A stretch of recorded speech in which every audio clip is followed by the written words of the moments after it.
Jeunes filles et politique, le Projassi lance son projet de pépinière, un projet qui vise à la formation de 50 jeunes filles âgées de 18 à 35 ans à la politique. Les détails dans cette édition. Et puis nous parlerons de santé, lutte contre le diabète. 110 maternités de Côte d'Ivoire bénéficient de kits. Protection de l'enfant, Save the Children célèbre ses 100 ans d'action pour les enfants. Les images tout de suite. Voici pour les titres, mesdames, messieurs, merci d'être avec nous pour cette édition du journal sur Business 24 Africa. La plateforme des organisations de jeunesse pour l'affirmation de la femme en Côte d'Ivoire, dénommée Projassi, a lancé ce jeudi son projet pépinière, un projet qui vise à la formation de 50 jeunes filles âgées de 18 à 35 ans à la politique. Il s'agira de renforcer leurs capacités et élargir leur réseau. C'est que pour cette organisation de jeunesse, les filles d'aujourd'hui sont des leaders de demain. Le compte-rendu de Zénab Dosso et Marius Siri. La nouvelle constitution, nous avons eu l'article 36 qui parle d'accroître la représentativité politique des femmes dans les instances de décision. Et nous avons également cette loi qui a été adoptée récemment par l'Assemblée nationale qui favorise également la participation politique des femmes dans les instances de décision. Pour l'ONU Femmes, le moment est favorable en Côte d'Ivoire pour que les jeunes femmes se lancent en politique. D'où le soutien de l'institution internationale au projet pépinière de la Projassi, plateforme des organisations de jeunesse pour l'affirmation de la femme en Côte d'Ivoire. C'est massivement que les jeunes filles se sont inscrites sur la plateforme, preuve, selon les organisateurs, de l'intérêt des jeunes femmes âgées de 18 à 35 ans à la politique. Il s'agit aujourd'hui de leur donner un accompagnement en termes de réseautage et de coaching.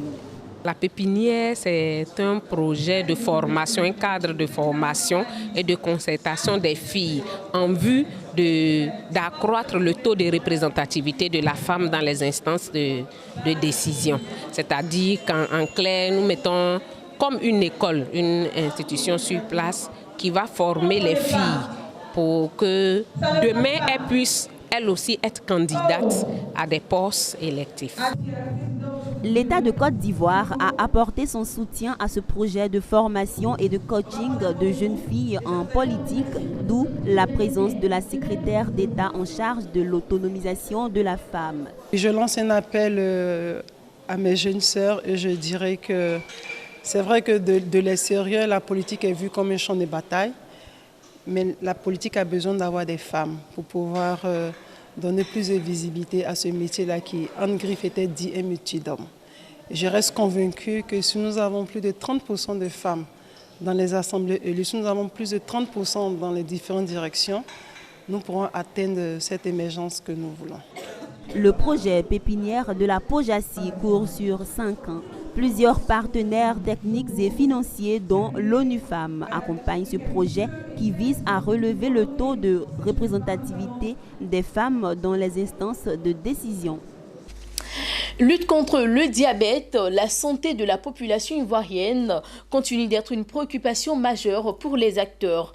Dans le cadre d'un projet national de lutte contre le diabète, 110 maternités des différentes régions de la Côte d'Ivoire ont bénéficié de kits pour un dépistage gratuit des femmes enceintes afin d'éviter le diabète gestationnel. Une initiative de l'association Obésité et Diabète de Côte d'Ivoire pour appuyer les actions du ministère de la Santé en vue d'une lutte effective contre cette maladie. On reste avec Zénab Dosso, reportage d'Oumbia Ayouba. Ce sont 110 maternités de 33 régions sanitaires de la Côte d'Ivoire qui ont bénéficié de kits antidiabétiques. Les kits permettront à ces maternités de mener une lutte efficace contre le diabète gestationnel. Le geste est à l'actif de l'association Obésité et Diabète de Côte d'Ivoire, en abrégé AODCI, en partenariat avec le Fonds mondial du diabète. Alors ce diabète gestationnel a un impact très important parce qu'il est à l'origine de complications maternelles mais également fœtales. Il est à l'origine de cette mortalité materno-fœtale extrêmement importante et donc ce projet vise à former les agents de la santé pour faire face à ce couple. Nous espérons qu'à travers ce projet, nous allons pouvoir impacter de façon positive en réduisant l'incidence du diabète chez la femme.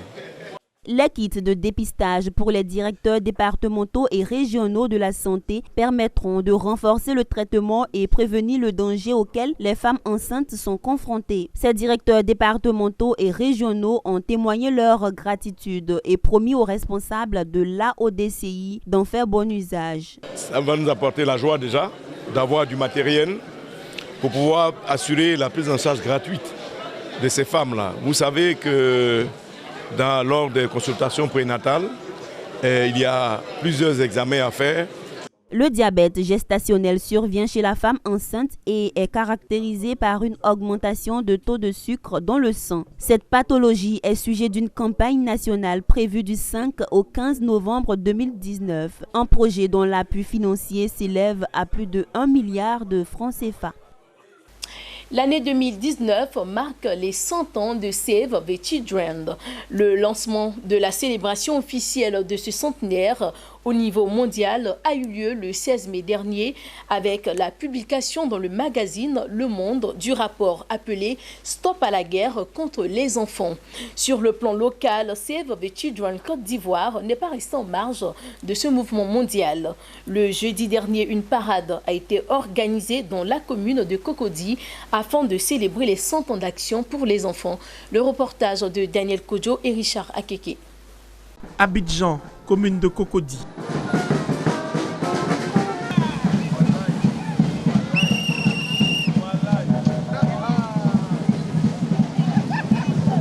C'est par une parade sur le boulevard des Martyrs que la Côte d'Ivoire a célébré ce 31 octobre les 100 ans d'existence de l'ONG Save the Children.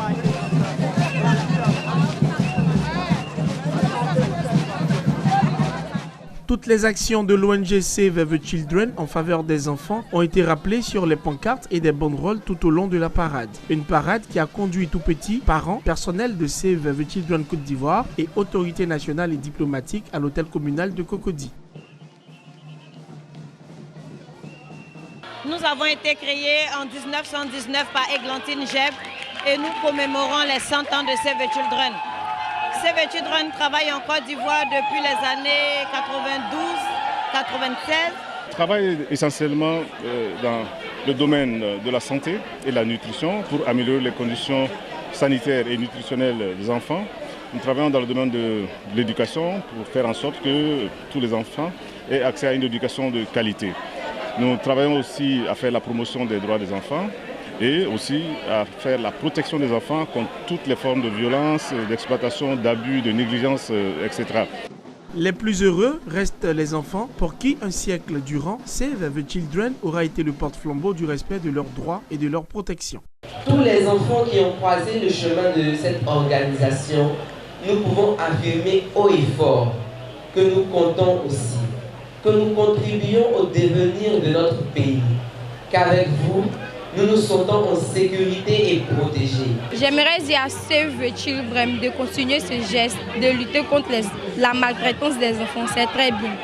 Pour la commémoration de l'an 100 de Save the Children en Côte d'Ivoire, un présent a été remis à l'ambassadrice de la Grande-Bretagne. Cela dans le but de rendre un hommage mérité à Églantine Jeb, celle qui a eu l'idée de créer Save the Children en 1919 en Angleterre. Pour moi, les choses les plus importantes, le message, c'est de voir qu'Églantine Jeb, toute seule, elle était motivée par la guerre en Europe, la souffrance qu'elle a vue, de créer une organisation pour lutter pour les droits de l'enfant, pour après continuer de créer la déclaration des droits de l'enfant aussi. Et on voit aujourd'hui que Save the Children est présent en plus de 120 pays. En Côte d'Ivoire, en plus d'Abidjan, plusieurs villes de l'intérieur du pays ont vibré au rythme de la célébration des 100 ans de l'ONG Save the Children, une ONG internationale indépendante, leader dans la promotion et la protection des droits de l'enfant dans le monde depuis 100 ans. Installée en Côte d'Ivoire depuis 1991, elle s'est positionnée comme la principale voix des droits de l'enfant. Rendons-nous à présent dans l'ouest de la Côte d'Ivoire, à Gagnoa, où la société Tien's Abundance System était récemment à Gagnoa pour rencontrer les personnes en quête d'opportunités d'affaires. La société spécialisée en distribution de compléments alimentaires bio leur a présenté les avantages de ces produits sur la santé, mais surtout la bonne opportunité d'affaires à réaliser dans la distribution de ces articles. Le reportage est signé Abel Kwao, il est commenté par Corona Sekongo. Ces personnes de la cité du Gore sont en quête de bonnes affaires et ils ont certainement trouvé le bon filon grâce à la société Tien Abondance System. Le groupe spécialisé en compléments alimentaires bio est venu leur présenter les avantages de leurs produits sur la santé. Mais seulement, la distribution de compléments alimentaires bio de Tien Abondance System est une opportunité d'affaires à saisir. Cette formation d'aujourd'hui a pour but d'avoir des leaders indépendants, les leaders qui sont donc capables de développer les réseaux en ayant une bonne équipe de travail sur le terrain, ce qui sous-entend que ces personnes sont amenées à s'entendre et à avoir une cohésion au niveau de l'équipe, avoir des rudiments, le minimum quand même, pour pouvoir travailler en équipe, le partage, etc. Et ainsi donc, les faiblesses et les forces sont mises ensemble et ça permet à chaque membre de l'équipe de pouvoir se développer, tout compte fait, pour réussir dans la vie et même dans ce que nous sommes en train de faire comme activité. Nous avons toujours besoin des autres, nous avons toujours besoin de travailler avec des collaborateurs.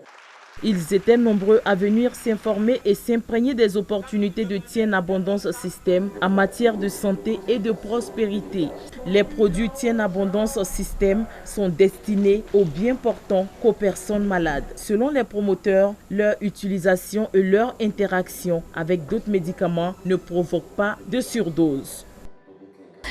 Ayam Sokro, le ministre de l'Éducation nationale, de l'enseignement technique et de la formation professionnelle, a procédé récemment au renforcement de capacités de 30 parents d'élèves formateurs relais en communication et parents-enfants à l'éducation sexuelle. Cette formation a été mise en œuvre par la direction de la mutualité et des œuvres sociales du ministère de l'Éducation nationale avec le concours technique et financier de l'UNICEF.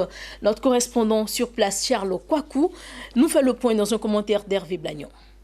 Pendant 5 jours à Yamoussoukro, 30 travailleurs sociaux des directions régionales du ministère de l'Éducation nationale ont vu leurs capacités renforcées sur les stratégies de communication parents-enfants en matière d'éducation complète à la sexualité. En milieu scolaire, nous avons fait un constat. Les parents que nous sommes, nous ne communiquons pas beaucoup avec nos enfants sur des sujets que nous pensons tabous. Or, l'enfant veut comprendre afin d'agir. Donc, pour que l'enfant puisse aller dans le sens que nous souhaitons, il est mieux donc de lui donner des informations justes afin que la rue ou ses amis ne lui donnent pas des informations qui sont fausses. Au niveau des élèves, les parents sont laissés pour compte. Donc, dans nos stratégies, on a décidé d'impliquer les parents. Au terme de cette formation, les participants devront organiser dans leurs régions respectives des sessions de formation à l'endroit des parents d'élèves sur les stratégies de communication parents-enfants en matière d'éducation complète à la sexualité. Comment éduquer et nos enfants pour qu'ils évitent des erreurs? C'est ça notre problème. Donc à partir d'ici, on va transmettre ce message aux parents. Parce que nous, on avait l'habitude de travailler avec les enfants déjà dans les écoles, en tant qu'agent démos. Mais le plus ici, c'est que nous allons travailler maintenant avec le COGES. Pour rappel, du 22 au 26 octobre 2019 à Yamoussoukro, le ministère de l'Éducation nationale, avec l'appui technique et financier de l'UNICEF, a organisé un atelier de renforcement du personnel social des directions régionales sur l'éducation à la sexualité. Cette rencontre s'inscrit dans le cadre du renforcement des interventions de lutte contre les IST, le VIH-Sida et les grossesses contractées en cours de scolarité. Rendons-nous à Lomé au Togo où la capitale était du 22 au 27 octobre dernier aux couleurs de la deuxième édition de Afribat, le salon africain du bâtiment. Le salon avait à son programme des expositions, un forum économique, un espace entreprise, un concours de l'innovation et des rencontres et partenariats B2B. On prépare à cette grande messe africaine du bâtiment des hauts responsables, des donneurs de l'ordre, des experts, des chercheurs, des urbanistes, mais surtout des architectes. Les temps forts de cette deuxième édition d'Afribat au Togo avec notre notre correspondant sur place, Bertrand Badiabassi et Marius Ator. Ils sont des professionnels, des experts et d'entrepreneurs œuvrant dans le domaine du bâtiment et des métiers connexes à prendre part à la 2e édition du Salon africain du bâtiment et des métiers connexes Afribat à Lomé. Ce 2e salon Afribat, fruit d'un partenariat sud-sud confirmé entre la Chambre du commerce et d'industrie de Sfax en Tunisie et la Chambre du commerce et d'industrie du Togo, vise à permettre à des visiteurs et professionnels de rencontrer des fournisseurs locaux et internationaux venus exposer leurs produits et services innovants. Le Salon africain de bâtiment, c'est une occasion rêvée de pouvoir exposer l'évolution du bâtiment au Togo et en même temps d'apprendre des autres qui ont l'expertise. Une ville évolue à travers les constructions. Pour une première au Togo, Afribat a été un pari réussi.